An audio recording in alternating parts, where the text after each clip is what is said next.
मुद्दा है 2024 का संग्राम। यूसीसी पर मचा है घमासान। जी हां, केंद्र सरकार यूनिफॉर्म सिविल कोड लाने की तैयारी कर रही है। इसके लिए धार्मिक संस्थानों और लोगों से राय मांगी गई है, लेकिन उससे पहले इसको लेकर घमासान छिड़ गया है। मुस्लिम धर्मगुरुओं और कुछ राजनीतिक दल इसका विरोध कर रहे हैं। सपा सांसद एसटी हसन ने कहा है कि वो शरीयत के अलावा कोई और कानून नहीं मानेंगे। अगर पर्सनल लॉ को खत्म किया जाएगा तो वो इसका विरोध करेंगे। उन्होंने कहा कि बीजेपी नेताओं में मुसलमानों को टॉर्चर करने की होड़ बची है। वहीं जमीयत उलेमाए हिंद के राष्ट्रीय अध्यक्ष मौलाना अरशद मदनी भी यूनिफॉर्म सिविल कोड के विरोध में उतर गए हैं। उन्होंने कहा कि यूनिफॉर्म सिविल कोड उन्हें मंजूर नहीं है, वो इसको लेकर किसी तरह का कोई समझौता नहीं करेंगे, लेकिन वो एक दायरे में रहकर इसका विरोध करेंगे। भारत एक धर्मनिरपेक्ष देश है। संविधान ने देश के हर नागरिक को पूरी धार्मिक स्वतंत्रता दी है। इसी मसले को लेकर आपको बता दें कि हिंदू और मुसलमानों को भड़काने की कोशिश की जा रही है। ऐसे में सवाल यह है कि आखिरकार मुसलमानों को यूनिफॉर्म सिविल कोड से क्या नुकसान है? जो नियम उन पर लागू होगा वो सभी पर लागू होगा। ऐसे में यूनिफॉर्म सिविल कोड का विरोध क्यों? अपने खास कार्यक्रम 2024 का संग्राम यूसीसी पर मचा घमासान में इन्हीं तमाम सवालों पर हम चर्चा करेंगे। हमारे साथ तमाम मेहमान जुड़ेंगे। तो मुरादाबाद में आपको बता दें, यूनिफॉर्म सिविल कोड पर सपा सांसद एसटी हसन ने बयान दिया कि शरीयत के अलावा हम कोई और कानून नहीं मानेंगे। शरीयत हम पर लागू है और किसी को क्या परेशानी है। पर्सनल लॉ को अगर खत्म करेंगे हम इसका विरोध करेंगे। कोई मुसलमान कुरान पाक को खारिज नहीं कर सकता है, ये कहा है एसटी हसन, जो समाजवादी पार्टी के सांसद है। क्या कुछ कहा, सुनिएगा आप। शरीयत के कानून अगर हम अपने ऊपर कुछ लागू कर रहे हैं तो किसी दूसरे को तकलीफ क्यों है? अगर इस्लाम पहला वो धर्म है जिसने 1400 साल पहले महिलाओं को उनके पैतृक संपत्ति में अधिकार दिया था। वो अलग बात है कि लड़के का कितना हिस्सा, लड़की का कितना हिस्सा, ये कुरान शरीफ में इसका हुक्म दिया गया है। कोई भी मुसलमान कुरान पाक को डिनाई नहीं कर सकता अगर वो अच्छा मुसलमान है तो। जमीयत उलेमाए हिंद के राष्ट्रीय अध्यक्ष मौलाना अरशद मदनी ने कहा कि यूनिफॉर्म सिविल कोड उन्हें मंजूर नहीं है, लेकिन वो एक दायरे में रहकर इसका विरोध करेंगे। मदनी ने कहा कि यूनिफॉर्म सिविल कोड मौलिक अधिकारों का हनन है, इसलिए वो इसका विरोध करते हैं। भारत एक धर्मनिरपेक्ष देश है। संविधान ने देश के हर नागरिक को पूरी धार्मिक स्वतंत्रता दी है। इस मसले को उठाकर हिंदू और मुसलमानों को भड़काने की कोशिशें की जा रही हैं। उन्होंने कहा कि वो यूनिफॉर्म सिविल कोड को लेकर किसी तरह का कोई समझौता नहीं करेंगे और इसका खुलकर विरोध किया जाएगा।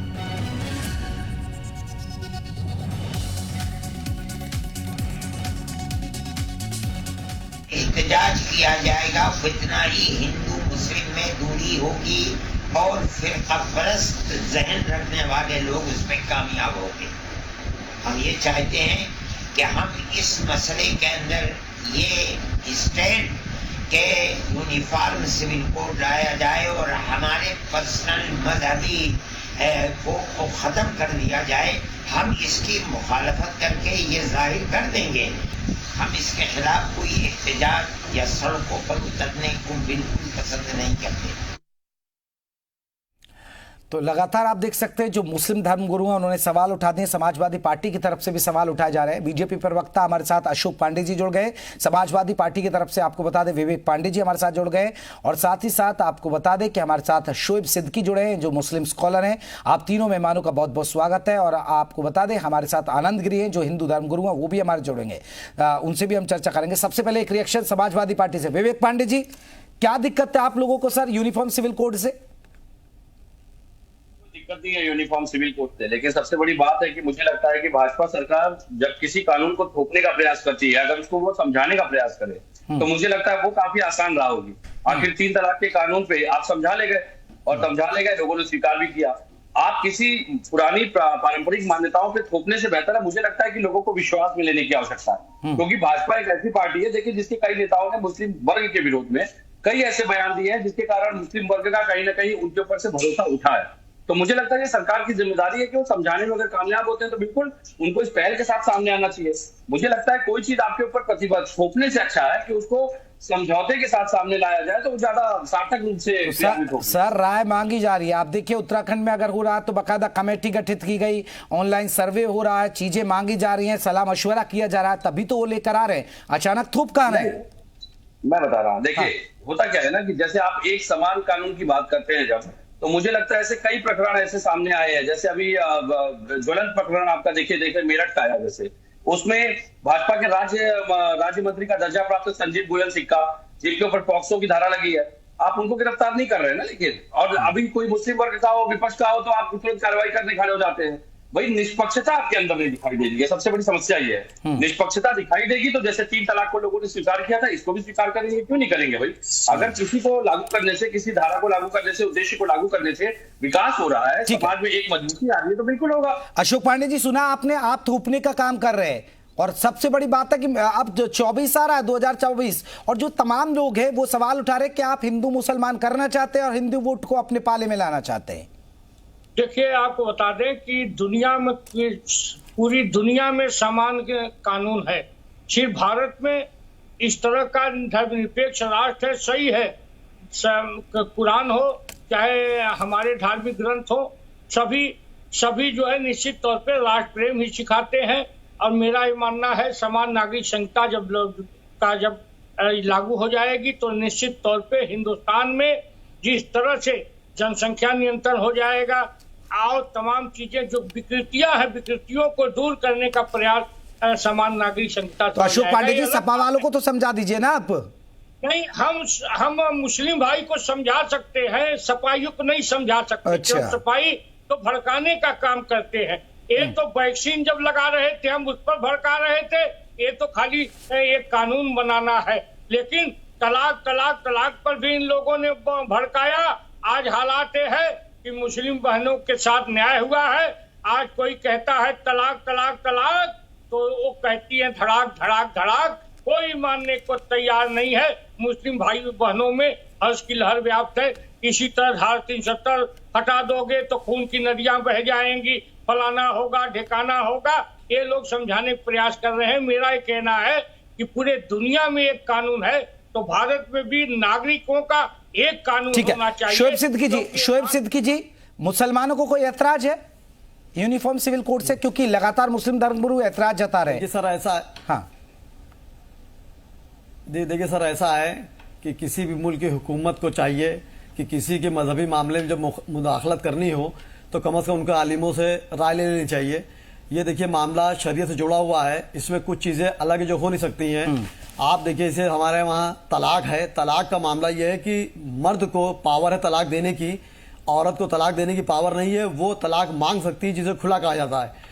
इद्दत में देखिए, इद्दत में कुछ दिन होते हैं जिसमें उनके दिया जाता है पैसे वगैरह, उनकी जिम्मेदारियां होती है। तो ये चीज़ मजहब की बात है। और मैं कहूँगा, अभी सपा के प्रवक्ता ने एक बात कही कि जैसे मैंने तलाक मान लिया था, ये भी मान लूंगा अगर बात सामने आए, ये उन्होंने गलत कहा। इसलिए मेरी मुसलमानों से गुजारिश है कि सपा को भी आप देखिए 2 रूप होते हैं। उन्होंने क्यों बात कही थी, शरीयत की बात है, और जाहिर सी बात है हमारे यहाँ पे आलिमों की कमी है कि उनको कम से कम प्रधानमंत्री जी को, मुख्यमंत्री जी के पास शोएब सिद्दीकी जी, आप ये बताइए ना, आपको नुकसान क्या हो जाएगा जब आप एक देश में रहते हैं, एक कानून बन जाएगा। पाकिस्तान मुस्लिम बाहुल कंट्री है, बांग्लादेश मुस्लिम बाहुल कंट्री है। आप ये मैं सिर्फ उदाहरण अड़ोस पड़ोस की दे रहा हूं आपको। वहां जब ये है यूनिफॉर्म सिविल कोड लागू है तो यहां दिक्कत क्या है? आप नुकसान बता दीजिए कि ये एक नुकसान हो जाएगा इससे। देखिए सर, दिक्कतें क्या है, पाकिस्तान का हाल क्या है आप देख ली, दर दर की ठोकरें खा रहा है, खाने को वहां कुछ नहीं है। बांग्लादेश हमारा हिंदुस्तान तो खाने और उससे क्या है, आज सर कानून से खाने से क्या है उनका इस्तेमाल। लेकिन सर नुकसान क्या, मैंने बताया ना मिसाल आपको। देखिए ये शरीयत से जुड़ा मामला है, कुरान से जुड़ा मामला है।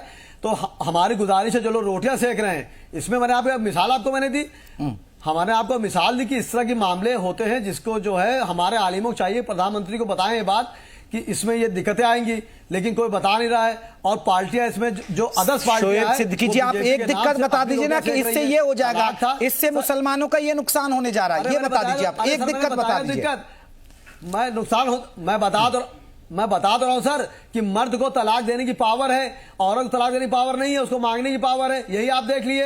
हाँ। शरिया से कोई अलग नहीं हट सकता। और आप बताइए, किसी एक मुसलमान भाई ने किसी समुदाय को कहा कि अपने मजहब में तब्दील करिए, और हिंदुस्तान की जहां तक बात है तो मैं आपसे चैलेंज के साथ कह रहा हूं, हर मुसलमान जो है हिंदुस्तान की जान देने तो तैयार है, ऐसी बात नहीं है। लेकिन नहीं, आप दूसरी तरफ लेके जा रहे हैं। ठीक है, विवेक पांडे जी कुछ कहना चाह रहे थे, मैं आ रहा हूं, लौटूंगा। विवेक पांडे जी, आप हुक्म करें। मुझे लगता था कि शोएब सिद्दीकी बहुत ही बुद्धिजीवी मुस्लिम स्कॉलर हैं, इनको शायद मेरी बात समझ में नहीं आई। मैंने यही कहा कि आप लोगों नहीं सर देखिए, नहीं आपने बात देखिए, पांडे जी आपने बात पलटी, नहीं आपने कहा कि नहीं देखिए, आपकी बात मैंने सुनी, नहीं देखिए आपने गलत कहा यहाँ पे, नहीं अरे आपकी बात मैंने सुनी ना, मेरी बात आ जाए ना, क्यों इतना हतोत्साहित हो रहे हैं भाई।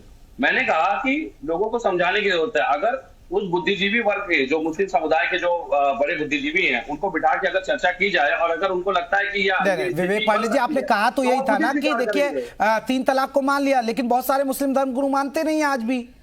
मैं वही तो कह रहा हूँ कि समझाने की आवश्यकता है। जो बहुमत होगा वही तो मानेंगे ना। हाँ। अगर मुस्लिम संप्रदाय के बुद्धिजीवी बैठ करके इसको मानते हैं तो आपत्ति क्या है, और अगर वो आपत्ति दर्ज कराते हैं तो भाई उस पर जरूर विचार करने की आवश्यकता है। और रही बात भाजपा जो अभी कह रही थी, जो भाजपा के अभी प्रवक्ता महोदय हमारे आदरणीय कह रहे थे, जिस देश में राजनीतिक मंचों से प्रधानमंत्री अपनी जाति बताते हैं, वो समान संहिता लागू करने की बात कर रही है। भाई जातियों के आधार पर तो आप वोट मांगते हैं, हिंदू मुस्लिम का ध्रुवीकरण करके तो आप राजनीति करते हैं, और आप एक समान नागरिक संहिता की बात करते हैं। मोदी ने खुद कहा था, मोदी जी ने अपने नेताओं को उनको बोलना पड़ गया था कि मुस्लिम वर्ग के विरुद्ध में भाषण मत दीजिए। तो भाई जहां स्थिति इतनी दुखद है कि आप खुद मुस्लिम धर्म को अपना नहीं सकते हैं, आपकी मजबूरी है मुस्लिम धर्म केवल वोट बैंक के लिए। एम फैक्टर आ गया, मोदी मुस्लिम फैक्टर आ गया, भाई MY फैक्टर समाप्त हो चुका है। अब M फैक्टर है। अब भाजपा केवल मुस्लिमों के पीछे दौड़ रही है वोट पाने के लिए, क्योंकि उनको पता है कि पिछड़े का वोट और निचले स्तर का वोट केवल और केवल यहीं से मिलेगा। बाकी इनको सबने नकार दिया है। और मुस्लिम देखिए बड़ा मासूम वर्ग है, मैं आपको बड़ी ईमानदारी से कह रहा हूँ, उसको ये जुमला दिखाएंगे और उसके साथ फिर राजनीति खेल जाएंगे। मणिपुर देख लीजिए ना, यूक्रेन वॉर को फोन से रुकवाने वाले आज मणिपुर नहीं रुकवा पा रहे। 50 दिन से मणिपुर चल रहा है। बताइए इससे दुखद क्या होगा इस देश के लिए भाई। नहीं विवेक जी मुस्लिम कैसे आप कह रहे हैं बड़ा मासूम है, कैसे? तो इसका मतलब आप भी फायदा उठा रहे हैं ना उनकी मासूमियत का। भाई अगर हम फायदा उठा रहे होते तो भाई पसमानदा सम्मेलन करके बेकिस बानों के आरोपियों को माल्यार्पण कौन कर रहा था? तो बेकिस बानों भी पसमानदा समुदाय की है, उनको न्याय न मिले, गुजरात में माल्यार्पण करके वाहवाही ले ली और फायदा लिया। सुन लीजिए भाई, मेरी बात आ जाए, मैं कहाँ किसी को रोक रहा हूँ भाई, बोल लीजिएगा ना, क्यों हतोत्साहित हो रहे हैं। मैं ये कह रहा हूँ कि जिस देश में प्रधानमंत्री अपनी जाति मंच से बचाता हो, बता करके वोट बटोरने की राजनीति करता हो, आपको लगता है कि उस देश में समान नागरिक संहिता लागू होगी? ये केवल और केवल राजनीतिक एजेंडा है। विवेक जी जल्दी से जवाब। शोएब जी मैं आ रहा हूं। विवेक जी जवाब हो गया, आप अशोक पांडे जी जवाब देंगे। आप अशोक जी देखिए आपको बता दें कि जो लोग जाति जनगणना की बात कर रहे हो, जो लोग एक पूर्व मुख्यमंत्री जो दलित महिला थी उसे गेस्ट हाउस में मारते मारते बचे जाति के आधार पर, ये लोग जाति की बात करेंगे? इन्हीं लोगों ने मुसलमान भाइयों को भड़काने का प्रयास किया। फिर उसके बाद अभी रामनामी ओढ़ के अखिलेश जी कह रहे थे स्वामी प्रसाद मौर्य को लेके कि हम कट्टर हिंदू हैं। ये हिंदू मुसलमान दोनों को मूर्ख बनाने का प्रयास कर रहे हैं। निश्चित तौर पे दोनों समझदार हैं। अब इनकी नैया डूबने वाली है। मेरा कहना है पूरे दुनिया में तलाक मुस्लिम धर्म के खिलाफ विरुद्ध में बयानबाजी ना करे भाजपा नेता। तलाक कहाँ है? मुस्लिम राष्ट्रों में, पाकिस्तान में भी तलाक। पाकिस्तान चले गए, लीजिए पाकिस्तान चले गए, हो गया सुबह पाकिस्तान शुरू इनका। वोट की खातिर इस तरह की नौटंकी बंद होनी चाहिए, मेरा कहना है। अरे तो अपने मोदी को समझाओ कि जाकर के मंचों से अपनी जाति ना बताया करे। अरे विवेक जी फिर आप जातिगत जनगणना की मांग तो आप भी तो कर ही रहे हैं ना विवेक जी? बिल्कुल करेंगे ना। आपने माहौल ऐसा, अगर वो जाति बता रहे तो जातिगत जनगणना की मांग भी आप कर रहे हैं। आपने माहौल ऐसा पैदा कर दिया कि ओबीसी का सारा आरक्षण, ओबीसी के अधिकार को छीन करके तो आप तवानों को दे रहे हैं। क्या बात करेंगे? नहीं तो अब आपको ओबीसी क्यों याद आ रहे? अब तक तो आप MY फैक्टर पे थे ना, आपको भी तो ओबीसी याद आ रहे हैं ना विवेक जी? ओबीसी अब आपको याद आ रहे हैं। आप बता दीजिए ना विवेक पांडे जी, आपने कितनी यूनिवर्सिटियों के नाम बदले, आपने कितने नाम बदले? आप लोगों पर आरोप है कि आपने अंबेडकर के नाम की बहुत सारे जो संस्थान है उनके नाम बदल दिए सपा ने आके। मेरी बात आ जाए,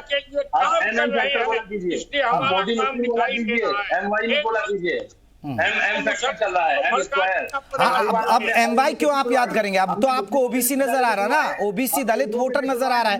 शोएब सिद्दीकी मैं फिर वही सवाल कर रहा हूं आपसे। आप बार बार ये बात करें, नुकसान कुछ नहीं है इससे। जब आप एक देश में रहते हैं, जब हिंदुओं के लिए अलग क्यों भाई, सिखों के लिए अलग क्यों, आप लोगों के लिए, मुस्लिमों के लिए, ईसाई के लिए, पारसी के लिए ये अलग क्यों?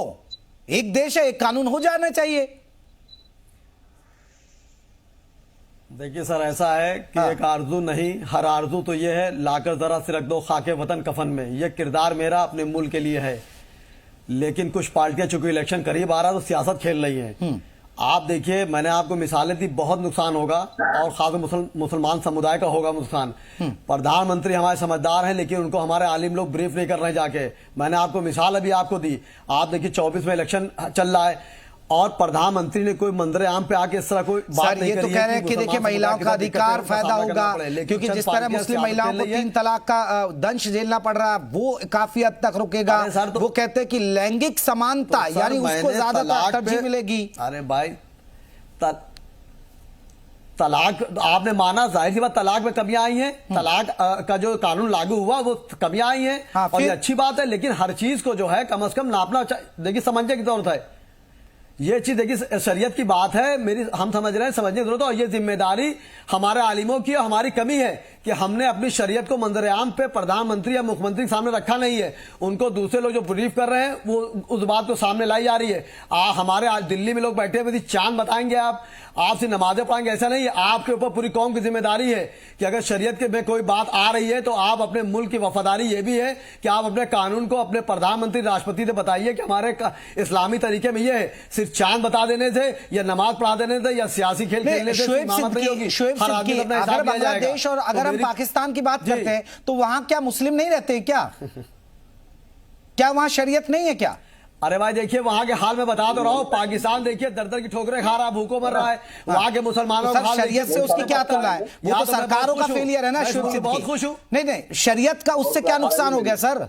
जी, शरीयत का उससे क्या नुकसान हो गया सर? वो तो सरकारों का फेलियर है वहां की। अगर वो देखिए, मैं किसी कीमत मैं एक तरफा इसमें नहीं कह सकता हूं सर, मैं गुनहगार नहीं बनूंगा। कुरान जो हमारे वहां है, हमारे नबी में कुरान उतारी गई थी रमजान शरीफ में, इसलिए मैं उस पर बहुत बहस नहीं करूंगा। इसमें प्रधानमंत्री जी को वो खुद चाह रहे प्रधानमंत्री कि हमारे पास कोई आए, लेकिन हमारे आलिमों की कमी है और सियासी लीडरों की कमी है कि वो जाके शरीयत के बारे में बताएं कि हमारे वहां ऐसे हुकूक दिए गए, जैसे लड़की का हिस्सा जो इस्लाम का तरीका कम है लेकिन आपके वहां बिल्कुल बराबर है। तो उसमें क्या होगा कि औरतों को एक मौका मिलेगा तो वो उस बात को आगे बढ़ाएंगी और इस्लाम के बाद से करती चली जाएंगी।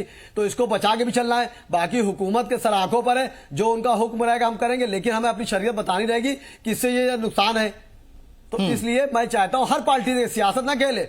अब मुसलमान ने 1857 से लेकर आजादी तक और आज तक मुल्क के लिए जान दी है और देता रहेगा। इसलिए कोई सियासी पार्टी अपनी वजूद खो चुकी है, उस वजूद को पाने के लिए आप इसको उठा रहे हैं। प्रधानमंत्री जब अपनी जबान से इस बात को कहेंगे तब मैं उसको मानूंगा।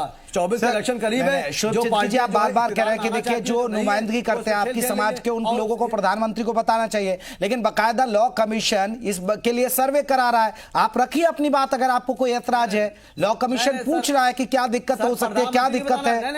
नहीं सर, आप मेरी बात को गलत वे में ले गए। मैं प्रधानमंत्री कह रहा हूं, मैं कह रहा हूं प्रधानमंत्री को हमारे आलिमों को बताना चाहिए, सियासी लीडरों को बताना चाहिए जो मुसलमानी कसमें खाते हैं कि देखिए शरीयत में ऐसा है। नहीं, शोएब सिद्दीकी जी, एक तरफ आप मानना कि देखिए 3 तलाक आया, उसी 3 तलाक का विरोध हुआ इस देश के अंदर, उसी 3 तलाक की आप खुद बैठकर तारीफ करें कि देखिए तलाक के मामले रुके तो महिलाओं की जिंदगी में अगर सुधार हो रहा है, महिलाओं को अगर 3 तलाक के उसमें देखिए जी, मैंने खुद आपके चैनल से 3 तलाक की तारीफ की थी और तारीफ में देखिए कि आज औरतें बहुत खुश हैं और माशाल्लाह से सब घर सही चल रहा है। लेकिन हर चीज देखिए एक पहलू से तोड़ा जाता है। मैं बता रहा हूं आपको, हर चीज नहीं तोड़ी जाती है। फिर मैं कह रहा हूं कि प्रधानमंत्री को, मुख्यमंत्री को हमारे लोग की जिम्मेदारी कि उनको जाके बताएं कि सर अगर शरीयत में इस तरह कर दिया जाएगा। मैंने आपको छोटी सी मिसाल दे दी कि मर्द को पावर तलाक देने की, औरत को तलाक मांगने की पावर, इसे खुला कहा जाता है। चलिए अशोक पांडे जी, जो सबसे बड़ी बात है, क्योंकि यूनिफॉर्म सिविल कोड लाने की तैयारी हो रही है उत्तराखंड में। आप देखिए उत्तराखंड में बहुत जल्दी तैयारी है, गुजरात में भी तैयारी हो रही है, अब पूरे देश में भी लाने की तैयारी है। ये आके रहेगा सर? देखिए बता दें, ये क्योंकि विरोध हो रहा है, ये बहुत बड़ी राष्ट्रभक्ति है। अभी हमारे मौलाना साहब बोल रहे थे पाकिस्तान भिखारी हो गया। हिंदुस्तान के अंदर सबसे बड़ी समस्या आज जनसंख्या नियंत्रण है। अगर जनसंख्या नियंत्रित हो जाएगी, सबको समान अधिकार हो जाएगा, तो निश्चित तौर पे यह देश फिर सोने की चिड़िया हो जाएगा। इस बात को मौलाना साहब तो मान रहे हैं ना कि पाकिस्तान भूखों मर रहा है। मेरा ये मानना है कि निश्चित तौर पे हिंदू, मुसलमान, सिख, पठान सबकी नैतिक जिम्मेदारी है कि हम जिस मुल्क में रहते हैं सबका सबको एक अधिकार होना चाहिए, एक कानून होना चाहिए। दुनिया में हर जगह है सिवा भारत के। निश्चित तौर पे समान नागरिक संहिता लगनी चाहिए। लेकिन अशोक पांडे जी, आपकी मंशा पर सवाल उठाए जा रहे हैं, विपक्ष सवाल उठा रहा है, समाजवादी पार्टी कहते हैं आपकी मंशा पर सवाल उठा रहा है, मिशन 2024 से जोड़कर देखा जा रहा है।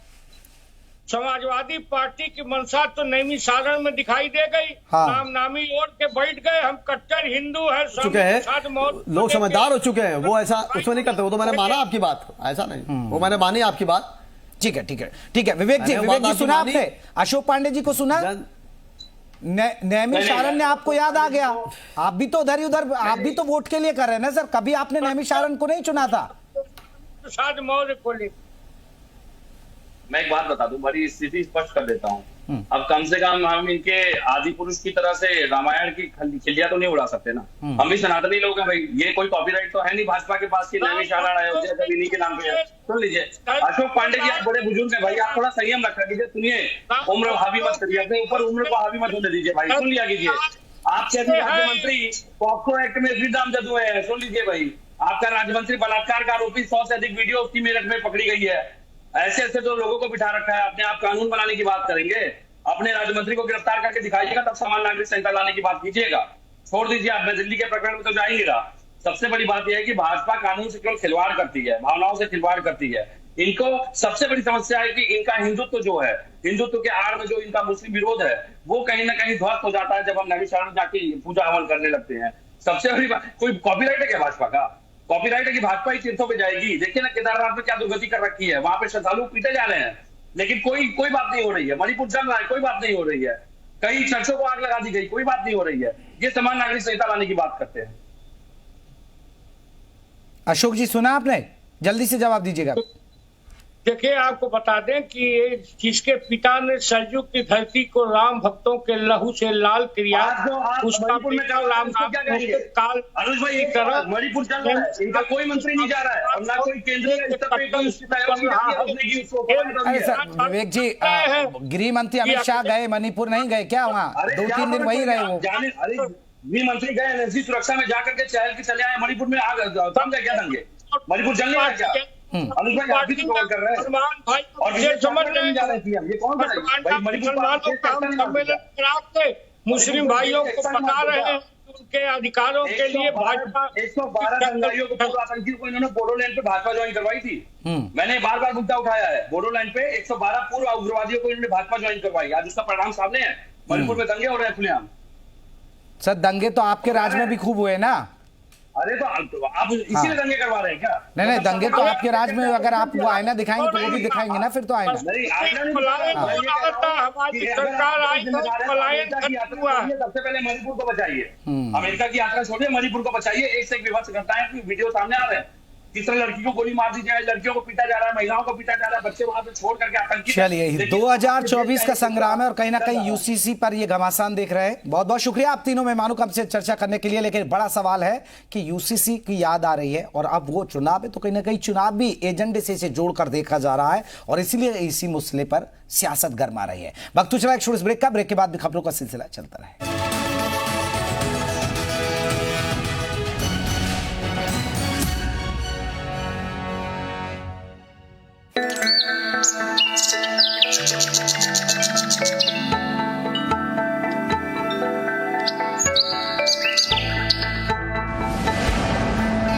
देश में, परदेश में, सरहद पर, समंदर में, चिलचिलाती धूप में, कपकपाती ठंड में, आपके अपने चैनल पर योग का हर रंग। निरोग बनिए, खबर में रहिए, सिर्फ जी उत्तर प्रदेश उत्तराखंड पर।